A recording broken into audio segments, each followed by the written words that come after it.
Pasar Beringin Raharjo baru saja membuka mata saat langkah seorang perempuan muda terdengar memijak lantai pasar yang lembab. Rambutnya hitam mengkilap, dikuncir rendah, wajahnya bersih dengan sorot mata tajam penuh rahasia. Ia mengenakan kebaya sederhana berwarna hijau daun dan jarik batik bermotif Surabaya. Namanya Ayu Raras, perempuan yang datang dari timur membawa luka masa lalu, membawa dendam yang disimpan rapat dalam hati yang nyaris membatu. Beberapa pedagang melirik heran saat Ayu membuka lapak kecil di pojok pasar, tepat di bawah pohon asam tua yang katanya angker. Ia menggelar botol-botol kaca berisi jamu tradisional, wangi kencur dan temulawak langsung menyeruak menyatu dengan bau amis ikan dan keringat manusia. Tak ada yang tahu, di balik botol-botol itu tersembunyi ilmu yang membuat kematian gentar, rawa rontek, ilmu warisan keluarga yang hanya diturunkan pada perempuan pilihan. Dari wajahnya, tak ada yang menyangka Ayu pernah menyaksikan ibunya dibakar hidup-hidup oleh gerombolan preman pasar di Surabaya. Dulu ibunya juga penjual jamu, dan ia pun mewarisi usaha yang sama, hanya dengan satu perbedaan, Ayu kembali bukan hanya untuk berdagang, tapi untuk bertarung. Luka itu belum sembuh, dan setiap kali ia mengaduk ramuan jamunya, ingatan tentang jarit ibunya kembali membakar dadanya. Warga pasar menyambut Ayu dengan ramah, tapi beberapa tatapan laki-laki mulai berubah jadi liur yang menetes. Kecantikannya jadi bahan bisik-bisik pedagang dan pengunjung. Tapi Ayu bukan perempuan biasa. Di balik senyumnya yang manis, tubuhnya telah ditempa latihan batin bertahun-tahun, dan darahnya telah bersatu dengan mantra ajian rawa rontek yang membangkitkan tubuh dari kematian. Di pojok lain pasar, dari balik warung soto, seorang lelaki kekar berambut cepat mencibir melihat Ayu. Namanya Karman, preman keturunan Madura yang menguasai pasar Beringin Raharjo. Ia melihat pendatang baru itu sebagai dua hal, ancaman dan sasaran. Tak ada yang boleh berjualan tanpa memberi upeti padanya. Ia tak tahu bahwa kali ini, ia sedang mengincar perempuan yang tak bisa dibunuh dengan cara biasa. Hari pertama Ayu berjalan lancar. Beberapa pembeli mulai berdatangan dan mencicipi jamu ramuannya. Seorang ibu tua yang kakinya bengkak bersimpuh dan menangis setelah sembuh dalam hitungan jam. Ayu hanya tersenyum, tak pernah menyebutkan bahwa ia mencampur sedikit air suci dari makam leluhur dalam botol itu. Ia tak butuh pujian, hanya butuh waktu yang tepat untuk membuka tirai balas dendamnya. Menjelang sore, seorang bocah lelaki berlari tergopoh ke lapak Ayu, membawa pesan dari seorang pedagang tua. "Bayu," katanya, "hati-hati. Pasar ini punya penguasa. Banyak yang sudah dihilangkan, kalau berani lawan dia." Ayu mengangguk pelan. Bibirnya mengukir senyum tipis, tapi mata hitamnya memandang jauh ke arah pohon asam tua. Di sana, bayangan masa depan sudah mulai menari, dengan darah dan nyawa sebagai taruhannya. Dan malam itu, saat pasar mulai sepi, Ayu duduk bersila di depan lapaknya. Di hadapannya lilin kecil menyala, dan ia mulai membisikkan mantra. Angin berputar aneh di sekelilingnya. "Ibu, lihat aku. Aku sudah di sini, di jantung musuh, di ujung medan perang." Suaranya lirih, namun setiap katanya menggetarkan roh yang tertidur. Malam pertama Ayu di pasar Beringin Raharjo bukan sekadar permulaan, tapi pembukaan dari perang gaib yang segera membakar kota. Keesokan harinya, saat matahari baru menggeliat di balik bangunan tua pasar, suara sepatu bot menghantam lantai basah dengan nada ancaman. Langkah itu berat, penuh amarah, dan diikuti belasan lelaki bertubuh kekar. Mereka mengenakan kaos ketat, celana sobek, dan ikat kepala merah menyala. Di tengah rombongan itu, berdiri sosok yang membuat jantung para pedagang tercekat, Karman, preman pasar berdarah Madura. Yang dikenal tak segan membantai manusia hanya karena menawar harga terlalu rendah. Karman bukan preman sembarangan. Ia memiliki ajian pancasona yang membuatnya kebal terhadap kematian. Tubuhnya pernah dihujani peluru saat bentrok antar geng, namun ia bangkit seolah tak terjadi apa-apa. Luka di tubuhnya sembuh dalam hitungan menit, dan matanya menyimpan kegilaan yang membuat siapapun memilih bungkam daripada menantang. Ia bukan hanya penguasa pasar, ia adalah teror yang hidup. Hari itu, Karman mendapat laporan dari anak buahnya tentang seorang perempuan cantik yang berani membuka lapak tanpa membayar uang keamanan. Ia mendengus sinis. Perempuan dari Surabaya, jual jamu, berani melenggang di pasar gue tanpa izin. Gumamnya, senyum bengis tersungging di bibirnya, dan ia pun memerintahkan anak buahnya untuk mengawasi perempuan itu dari dekat. Di sudut pasar, Ayu tengah meracik jamu untuk seorang ibu hamil ketika tatapannya bersirobok dengan mata Karman dari kejauhan. Seketika hawa di sekelilingnya berubah dingin. Ia tahu siapa laki-laki itu, wajah Karman pernah muncul dalam ingatannya, salah satu dari mereka yang dulu pernah membakar lapak ibunya di Surabaya. Meski tak bisa membuktikannya, batinnya langsung mengenali bau darah dari tubuh itu. Karman mendekat, senyumnya seperti racun yang menyebar pelan. Cantik juga kamu, asli Surabaya, ya. Di sini, semua pedagang harus tahu aturan. Gak ada yang gratis hidup di bawah atap gue, katanya sambil memainkan golok kecil di pinggangnya. Ayu hanya menatapnya datar. Saya cuma jual jamu, gak niat ganggu siapa-siapa, jawabnya tenang. Tapi sorot matanya seperti api yang menantang badai. Tawa Karman meledak. Wah, galak juga ya. Tapi saya suka perempuan galak. Apalagi kalau secantik kamu, katanya sambil menyentuh botol jamu di meja. Seketika, botol itu retak, dan jamu tumpah ke lantai. Ayu menatap cairan yang mengalir seperti darah itu. Tangan kirinya mengepal pelan, menahan amarah yang mulai menyala dari dalam dada. Beberapa pedagang memperhatikan dari kejauhan, wajah mereka pucat. Mereka tahu apa yang bisa terjadi jika Karman merasa dilecehkan. Tapi Ayu tetap duduk tenang, meski tubuhnya berguncang menahan aura ilmu yang mulai menggeliat. Dalam hatinya, ia bersumpah, laki-laki ini akan menjadi korban pertama dari ajian rawa rontek yang diwarisi dari garis perempuan keluarganya. Dan ketika Karman pergi sambil meludah di dekat lapaknya, Ayu menatap punggungnya dengan dingin. Kau bisa kebal dari luka, Karman. Tapi belum pernah kau bertemu perempuan yang tak bisa mati, bisiknya pelan. Di balik senyumnya yang lembut, Ayu tahu medan perang telah ditentukan. Musuh utama sudah menunjukkan wajahnya. Pertarungan sesungguhnya baru saja dimulai. Hari-hari berikutnya menjadi mencekam bagi para pedagang di pasar Beringin Raharjo. Sejak pertemuan antara Ayu dan Karman, hawa gelap seperti menyelimuti setiap sudut pasar. Pedagang bicara berbisik, pembeli datang dengan cepat lalu pergi tergesa. Tidak ada yang berani menyebut nama Ayu atau Karman dengan suara keras. Mereka tahu, satu kata salah saja bisa berujung kepala pecah. Dan di tengah ketegangan itu, Ayu tetap datang setiap pagi, membuka lapaknya dengan tenang, seolah tak ada badai yang mengintainya. Namun diam-diam, tekanan mulai datang. Anak buah Karman mulai mengganggu Ayu secara halus. Botol jamunya dirusak, kain lapaknya dicuri, bahkan pembeli yang datang diintimidasi agar menjauh. Tapi Ayu tidak gentar. Setiap kali botol hancur, ia mengganti. Setiap kali pembeli diusir, ia berdoa untuk keberanian mereka. Ia tahu ini bukan hanya perang fisik, ini perang jiwa. Dan ia tak boleh goyah. Tidak sekarang. Suatu malam, saat hujan mengguyur pasar seperti air bah, Ayu sedang membereskan lapaknya. Suasana pasar kosong dan gelap. Tiba-tiba, 5 lelaki bertudung muncul dari balik kios kosong. Mereka mengepungnya tanpa sepatah kata. Di tangan mereka tergenggam besi dan pisau tumpul. Ayu melangkah mundur, tapi satu pukulan besi menghantam punggungnya. Tubuhnya limbung, darah mengalir dari pelipis. Mereka terus menghajarnya, menendang, menusuk. Tubuh Ayu jatuh tak bergerak, tergeletak dalam genangan air dan darah. Salah satu dari mereka memeriksa denyut nadinya. Mati, katanya singkat. Mereka tertawa pendek, lalu kabur ke dalam gelapnya lorong pasar. Hujan terus mengguyur tubuh Ayu, mencuci darahnya hingga mengalir ke gat. Tapi malam itu tak tahu bahwa ia bukan tubuh biasa.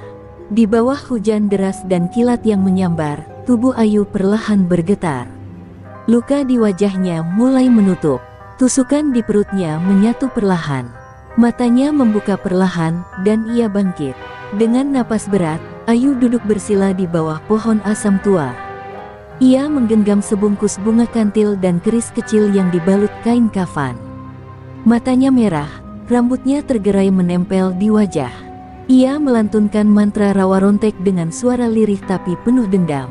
Langit mengguntur, roh leluhur pun turun menyelimuti tubuhnya, memperkuat ajian yang telah aktif sepenuhnya.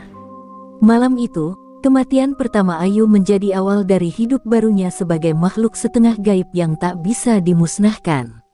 Esok paginya, para pedagang terkejut melihat Ayu kembali berdiri di lapaknya seperti biasa, tanpa luka satupun. Seolah malam berdarah semalam tak pernah terjadi. Beberapa mengira mereka bermimpi, beberapa menggigil ketakutan. Bisik-bisik kembali beredar, dia bukan manusia, dia bangkit dari kematian. Tapi Ayu hanya tersenyum dan berkata lirih, "Saya cuma penjual jamu." Kabar itu akhirnya sampai ke telinga Karman. Ia marah bukan main. "Masa gue dikibulin? Masa perempuan itu masih hidup?" teriaknya sambil menghancurkan meja warung dengan tangan kosong. Ia mencium bau ancaman. Ini bukan sekadar perempuan keras kepala. Ini perempuan yang membawa kekuatan lawas dari timur, kekuatan yang bahkan leluhur Madura pun takut menyentuhnya. Namun Karman bukan pengecut. Ia menganggap ini sebagai tantangan. Dan darahnya mendidih untuk segera menghabisi Ayu dengan tangannya sendiri. Di balik lapaknya, Ayu memandangi langit pagi yang cerah. Tapi dalam hatinya, ia tahu, langit itu akan berubah kelam lagi. Teror sesungguhnya belum dimulai. Karman akan datang. Dan saat itu tiba, tak akan ada tempat sembunyi. Hanya satu dari mereka yang akan tetap berdiri, dan Ayu bersumpah, bukan dia yang akan terkubur. Pasar Beringin Raharjo berubah menjadi ladang ketakutan. Kehadiran Ayu yang kembali hidup setelah dibantai secara brutal menyulut bisik-bisik yang tak bisa dibungkam. Para pedagang mulai membawa sesajen kecil, menabur bunga 7 rupa di depan kios masing-masing. Mereka percaya, Ayu bukan lagi manusia biasa, dia jelmaan arwah penasaran, atau mungkin utusan para leluhur yang murka. Tapi Ayu tetap hadir setiap pagi, duduk tenang sambil meracik jamunya dengan senyum lembut, seolah kemarin tidak ada darah yang menggenang di bawah tubuhnya. Di tempat lain, Karman gelisah. Setiap malam ia bermimpi dibakar api, tubuhnya dikoyak perempuan bersorban putih dengan mata merah menyala.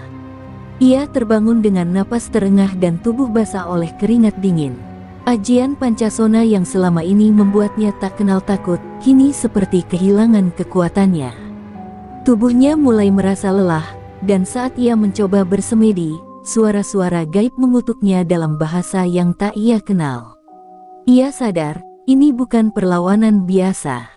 Ini sudah menjadi perang antar ilmu, antar roh leluhur. Namun harga dirinya terlalu tinggi untuk tunduk.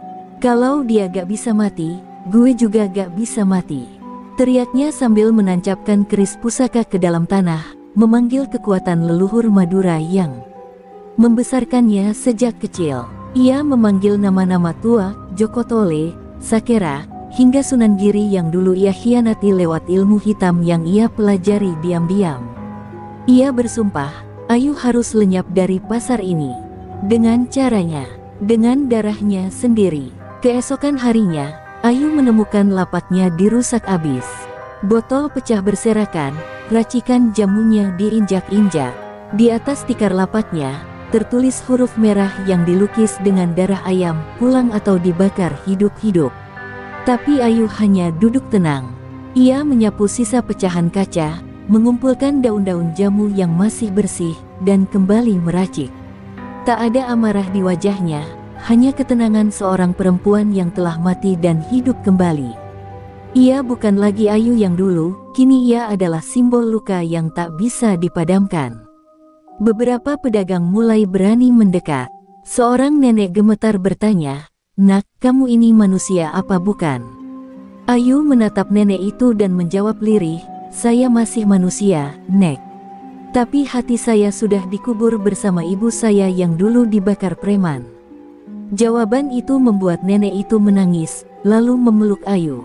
Dari kejauhan, Karman melihat momen itu dengan mata menyala. Ia tahu, Ayu sedang mengambil hati pasar. Dan itu lebih berbahaya dari sekadar bangkit dari mati. Malam itu, Ayu duduk bersila di bawah pohon asam tua. Ia menabur bunga kantil, membakar dupa, dan membaca doa dalam bahasa Kawi kuno. Suara angin berputar, daun-daun bergerak liar, dan suara langkah kaki terdengar dari balik kabut. Sosok perempuan tua berambut putih muncul, roh leluhurnya, Nyai Darmi, sang pemilik ilmu rawa rontek pertama. Kau sudah membangkitkan ajian ini, Raras. Tapi musuhmu memiliki darah yang lebih gelap dari yang kau bayangkan. Karman adalah cucu dari pemuja ilmu hitam era penjajahan. Kau harus lebih kuat. Ayu menangis dalam pelukan roh itu, bukan karena takut, tapi karena beban. Ia hanya perempuan biasa yang dipaksa menjadi luar biasa karena dendam. Tapi kini, ia tak bisa mundur. Ia telah meminum darahnya sendiri dalam upacara rawa rontek, dan itu berarti, sampai salah satu dari mereka dikubur tanpa roh, perang ini takkan berakhir. Dan saat malam menjelang pagi, Ayu bangkit dengan mata merah menyala. Jubah hitam yang ia pakai mengibarkan hawa dingin. Ia bukan lagi hanya penjajah jamu. Ia telah menjadi jelmaan kutukan dari timur, dan luka pertamanya telah menjadi alasan untuk bangkit. Kali ini, ia akan menyerang lebih dulu. Malam itu, langit Surabaya terasa lebih berat dari biasanya. Bulan tertutup awan pekat, angin berdesir seperti bisikan-bisikan arwah gentayangan. Di sudut gelap pasar Beringin Raharjo, Karman dan 3 anak buah kepercayaannya berkumpul di depan sesajen yang penuh darah ayam dan bunga bangkai. Mereka tengah melakukan ritual rahasia di bawah bimbingan seorang dukun tua asal Pamekasan, lelaki renta dengan wajah penuh luka bakar yang mengaku pewaris ajian Pancasona sejati. Kalau kau ingin mengalahkan perempuan itu, kau harus beri tumbal, gumam sang dukun, matanya kosong, tangannya gemetar saat menaburkan abu ke dalam api kecil. Tak bisa sembarang bunuh. Kau harus serahkan darah orang terdekatmu sendiri, agar ilmu Pancasonamu diperkuat kembali. Karman terdiam, matanya menatap anak buahnya, lalu mengingat adik perempuannya satu-satunya yang tinggal di Bangkalan. Ia menggertakkan giginya, antara rasa sayang dan hasrat kuasa. 3 hari kemudian, berita menyebar seperti api, adik perempuan Karman ditemukan tewas di ladang tembakau, tubuhnya menghitam dan mengering seperti dikeringkan matahari. Warga menyebutnya mati tak wajar, tapi Karman hanya tertawa dingin. Ia datang ke pasar dengan mata menyala, aura tubuhnya seperti bara api. Para pedagang yang melihatnya langsung menyingkir. Kini, ia telah memperbarui ilmu Pancasonanya, ia merasa lebih kuat dari sebelumnya. Ayu harus tamat hari ini, atau tidak sama sekali, bisiknya. Sementara itu, Ayu yang duduk di lapaknya merasakan hawa tak wajar menyelinap di balik angin. Jamu yang ia racik tiba-tiba mendidih sendiri, botol-botol pecah meski tak disentuh. Tumbal telah diberikan, suara gaib berbisik di telinganya. Ayu segera menutup matanya, membaca mantra rawa rontek dalam hati. Ia tahu, kekuatan Karman meningkat. Tapi ia juga tahu, tumbal manusia akan meninggalkan celah dalam jiwa pelakunya, celah yang bisa dijadikan jalan masuk oleh roh-roh yang selama ini bersamanya. Petang itu, Karman muncul di tengah pasar dengan langkah pasti. Ia menghentak lapak Ayu, membalikkan meja jamu, dan menatap Ayu lurus. Sudah cukup main-main. Sekarang, kita selesaikan ini, ucapnya dengan suara serak. Ayu berdiri perlahan, membiarkan rambutnya tergerai, tubuhnya seperti mengeluarkan aroma bunga kantil dan dupa. Aku tak akan lari. Tapi ingat, hari ini bukan aku yang akan mati.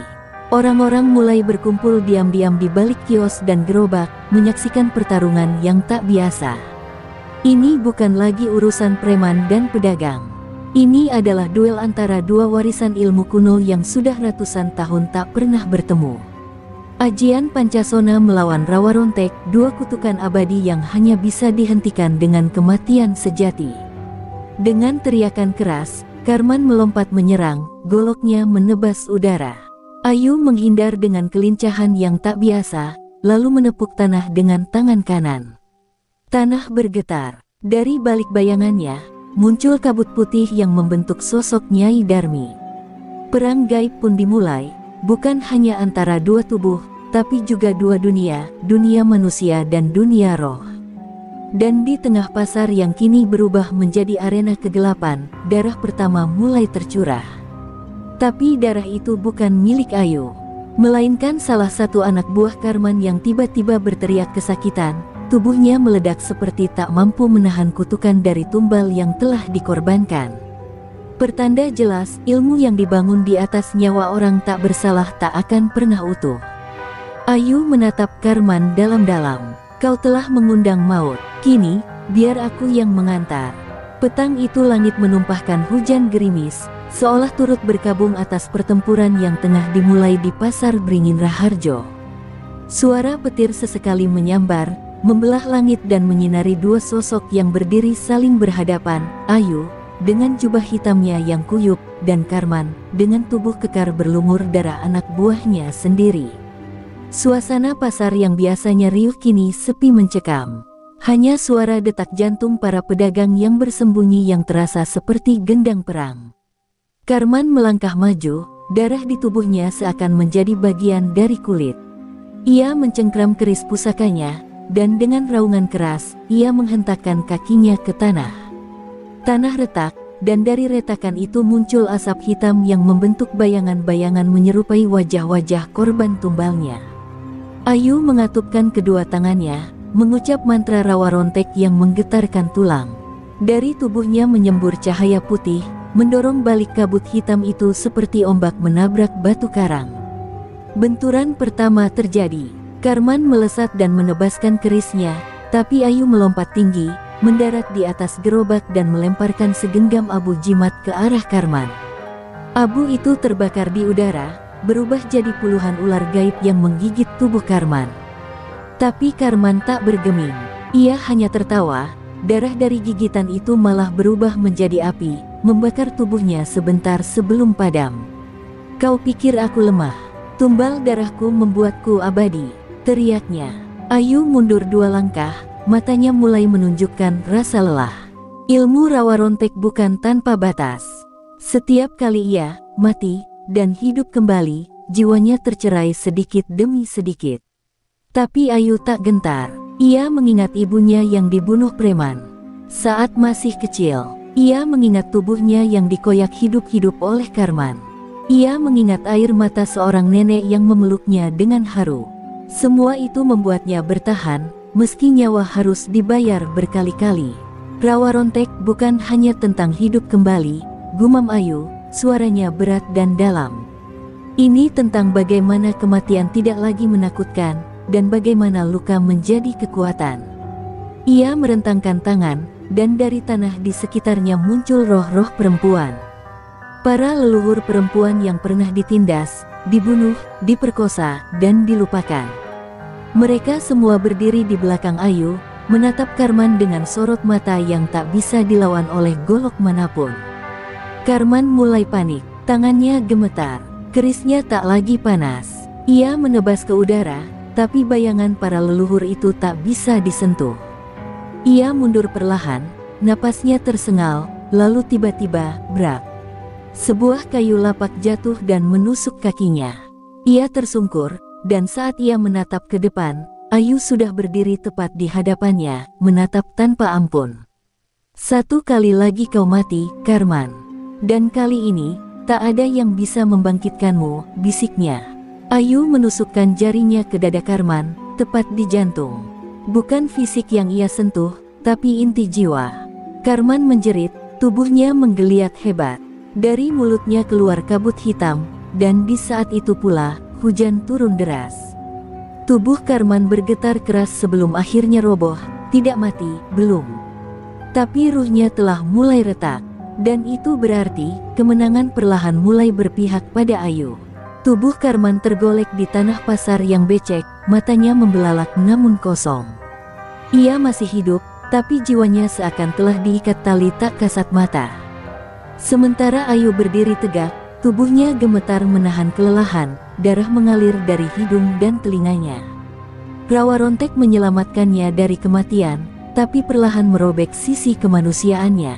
Ia merasakan getaran halus di dada, suara para leluhur yang belum sepenuhnya puas. Belum selesai, Raras. Lelaki itu adalah warisan dosa, bisik Nyai Darmi dari balik kabut. Malam itu, pasar Beringin Raharjo seperti dunia lain. Tanahnya bau anyir darah, udara bergetar oleh energi gaib. Dari tubuh Karman yang tersungkur, muncul kabut hitam kental yang perlahan menggumpal menjadi sosok lelaki tua berpakaian putih dan bermahkota daun kelor. Wajahnya rusak, separuh tengkorak terlihat jelas, dan matanya menyala merah. Akulah leluhur Karman, akulah yang menanam ilmu Pancasona dalam darahnya. Dan kau, perempuan durhaka, telah mencemari garis kami. Ayu mundur satu langkah. Sosok itu bukan sekadar roh. Ia adalah manifestasi dari kutukan lintas generasi. Ilmu Pancasona tak hanya diturunkan melalui ajian, tapi lewat dendam dan darah yang tak pernah ditebus. Kau bukan hanya membunuh pewarisku, lanjut roh itu, suaranya bergemuruh, kau telah mencabut akar kebanggaan tanah kami. Tiba-tiba, tubuh Karman bergetar hebat dan bangkit kembali, meski wajahnya pucat dan matanya kosong. Ia telah dijadikan wadah baru oleh leluhurnya. Kini Ayu harus menghadapi bukan hanya Karman, tapi arwah leluhurnya yang merasukinya. Serangan Karman menjadi lebih cepat, lebih liar, dan lebih kejam. Tiap gerakan seperti gabungan ratusan tahun dendam. Ayu terlontar ke tiang kios, darah mengucur dari pelipisnya. Ia hampir tak kuat berdiri. Tapi di saat itu, suara samar terdengar di telinganya. Jangan lawan sendiri, Raras, ajak leluhurmu. Ini bukan perang satu darah, tapi perang dua sejarah. Ayu merapal doa yang hanya bisa diucapkan oleh pewaris Rawa Rontek sejati. Tiba-tiba, angin besar berputar, dan dari pusaran itu muncul sosok-sosok perempuan tua, Nyai Darmi, Nyai Subrata, dan bahkan Nyai Ontrowulan, semua leluhur perempuan yang pernah diperlakukan hina oleh penguasa-penguasa Madura zaman kolonial. Mereka berdiri melindungi Ayu, sorot mata mereka dingin dan menusuk. Kami tak melawan rakyat Madura. Kami melawan kesombongan yang diwariskan tanpa pertanggungjawaban. Karman, yang kini tubuhnya dikuasai roh leluhur, mengerang keras. Ia melompat, menyerang dengan keris pusaka yang terbakar api hitam. Tapi para leluhur Ayu membentuk tameng cahaya putih keperakan. Tabrakan dua energi itu menciptakan ledakan besar. Pasar berguncang, jendela-jendela pecah, dan suara gaib mengaum ke segala penjuru. Saat asap mereda, Ayu tersungkur, sementara Karman kembali roboh, tubuhnya tak bergerak. Tapi kali ini, ruh leluhur itu tertahan oleh tameng cahaya, menggeliat tanpa bisa masuk lagi ke tubuh. Dengan napas tersisa, Ayu berjalan mendekati Karman yang sekarat. Ia duduk di samping tubuh itu, menyentuh dadanya perlahan, dan membisikkan doa pelepasan roh. Kau boleh dibesarkan oleh dendam, Karman, tapi kubebaskan kau dari belenggu para leluhur serakahmu.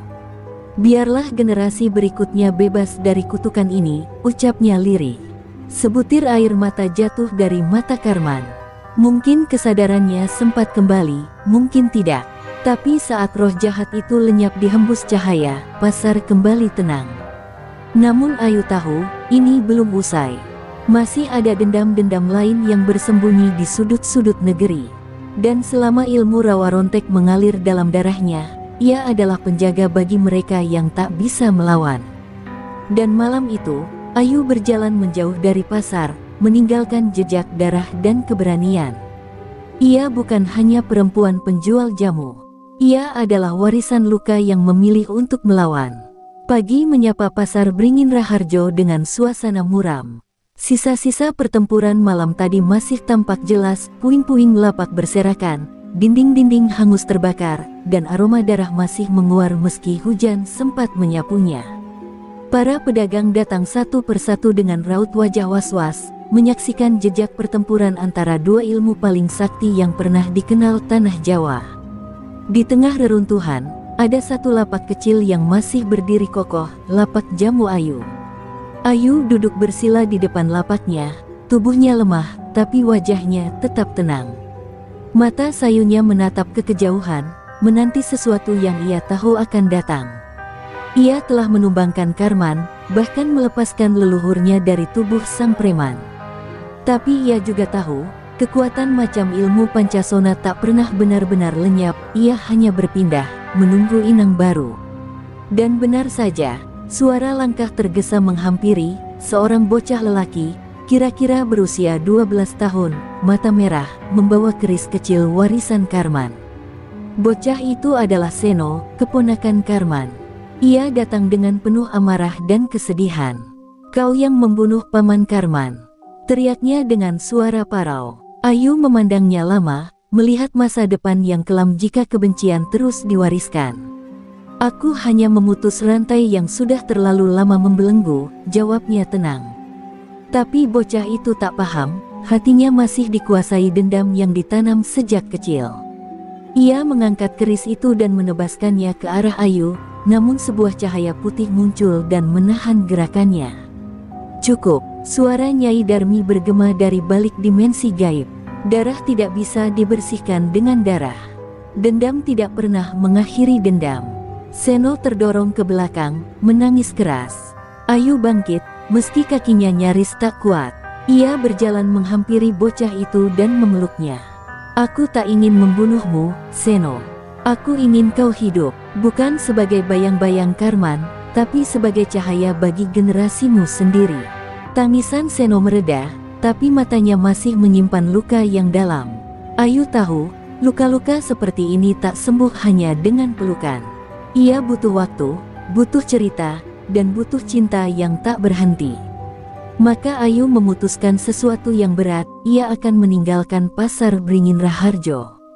Bukan karena takut, tapi karena waktunya menjaga bukan lagi di satu tempat, tapi di mana pun luka turun-temurun menyiksa jiwa-jiwa muda seperti Seno.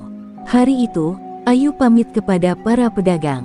Banyak yang menangis, memeluknya, mencium tangannya. Ia tak pernah minta dihormati, tapi keberaniannya telah mengukir kenangan dalam hati rakyat kecil. Sebelum pergi, ia meninggalkan satu botol jamu khusus untuk Seno, berisi ramuan penyejuk hati dan penghapus amarah. "Minumlah saat hatimu mulai gelap. Ingat, Seno, yang kuat bukan yang membalas, tapi yang bisa melepaskan," bisiknya lembut. Langkah Ayu meninggalkan pasar membawa serta angin yang lembut dan dingin.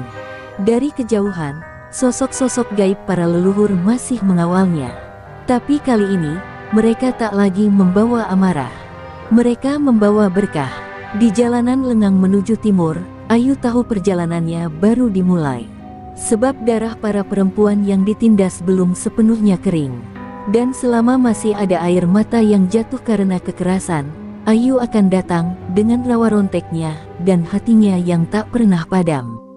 Beberapa bulan telah berlalu sejak Ayu meninggalkan pasar Beringin Raharjo. Ia menjelajah desa demi desa, kota demi kota, menyembuhkan, melindungi, dan memberi kekuatan bagi mereka yang tertindas. Namun dalam perjalanan itu, ia sering melihat satu pola yang sama, preman-preman baru bermunculan, mewarisi kekerasan seperti pusaka. Dendam turun-temurun tetap hidup, hanya berganti wajah. Di dalam hatinya, Ayu tahu bahwa medan peperangan sejati bukan hanya di pasar atau jalan, tapi dalam kesadaran manusia. Suatu malam, di desa pesisir utara Madura, Ayu menerima kabar mengejutkan dari seorang wanita tua yang menjual lontong soto di pinggir jalan.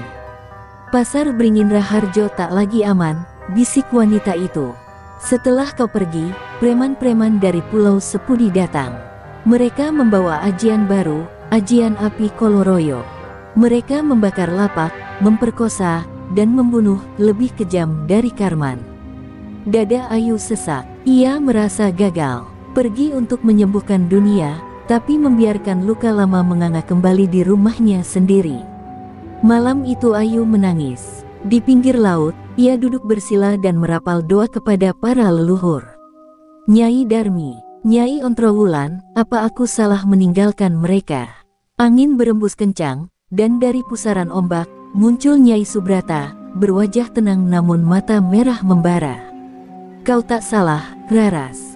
Tapi sekarang waktumu kembali. Mereka butuh bukan hanya penjaga, tapi api yang membakar kejahatan dari akar. Ayu mengangguk, air matanya berubah menjadi bara. Tubuhnya perlahan menyatu kembali dengan rawa rontek. Dengan kereta malam yang tua, Ayu kembali ke Surabaya. Langkahnya berat, tapi pasti. Wajahnya penuh luka dan lelah, namun sorot matanya seperti bara tak padam. Setibanya di Beringin Raharjo, suasana sudah berubah. Kios-kios rata dengan tanah, bau daging terbakar tercium bahkan sebelum matahari terbit. Tak ada lagi nyanyian pedagang sayur, tak ada tawa anak kecil.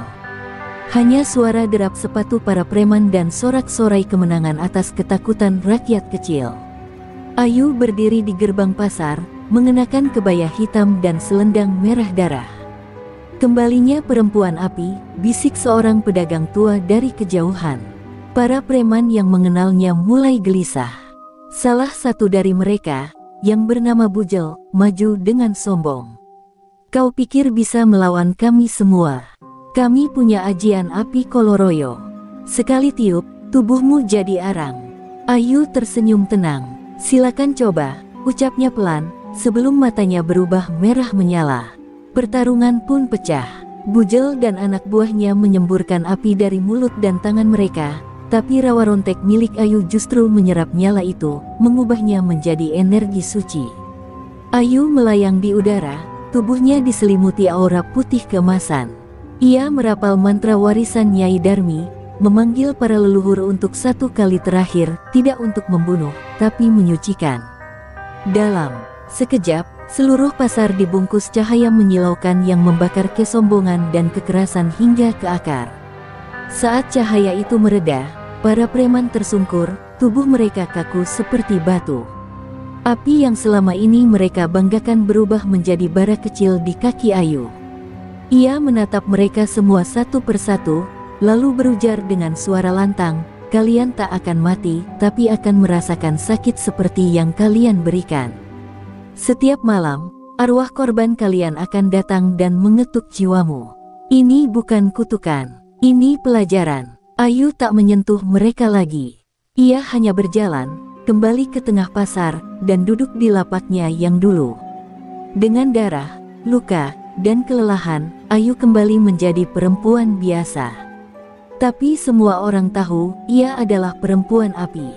Perempuan yang tak hanya bertarung dengan ajian, tapi dengan hati dan keberanian yang tak bisa dibakar oleh apapun.